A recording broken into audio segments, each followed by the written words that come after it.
सोयगाव तालुक्यातील घोसला येथे कृषी विभागामार्फत 18 शेतकऱ्यांना बॅटरी चलित फवारणी पंप वाटप करण्यात आले।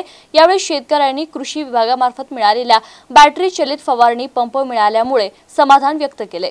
यावेळी सोयगाव तालुका कृषी अधिकारी कार्यालयाअंतर्गत महा डीबीटी पोर्टलवर तालुक्यातील सुमारे 4500 शेतकऱ्यांनी बॅटरी चलित फवारणी पंपासाठी ऑनलाईन अर्ज केले होते। त्यापैकी ऑनलाईन लॉटरी पद्धतीने तालुक्यातील 870 लाभार्थी शेतकऱ्यांची निवड झाली होती। या निवड झालेल्या शेतकऱ्यांना काल तालुका कृषी अधिकारी मदन सिसोदिया, मंडळ कृषी अधिकारी रमेश गुंडिले, कृषी पर्यवेक्षक प्रदीप पाटील, कृषी सहाय्यक कैलास कुमावत, विजय निकुम, राधिका सोळंके यांच्या हस्ते फवारणी पंपाचं मोफत वाटप करण्यात आलं। Dnyaneshwar Patil, MCN news, Soygaon.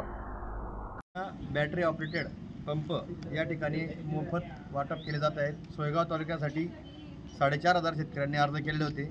त्यापैकी लॉटरीमध्ये सोडत निघालेल्या 870 शेतकऱ्यांना आपण या ठिकाणी तालुका कृषी कार्यालयामार्फत मोफत पंपांची या ठिकाणी वाटप करतात। पंपाचे वाटप करत असताना आपण या ठिकाणी शेतकऱ्यांकडून फक्त 7/12 उतारा, आधार कार्ड आणि एकूण जमीन दाखला इतकेच कागद या ठिकाणी घेत आहोत आणि पंपांची या ठिकाणी मोफत वाटप केले जात आहे।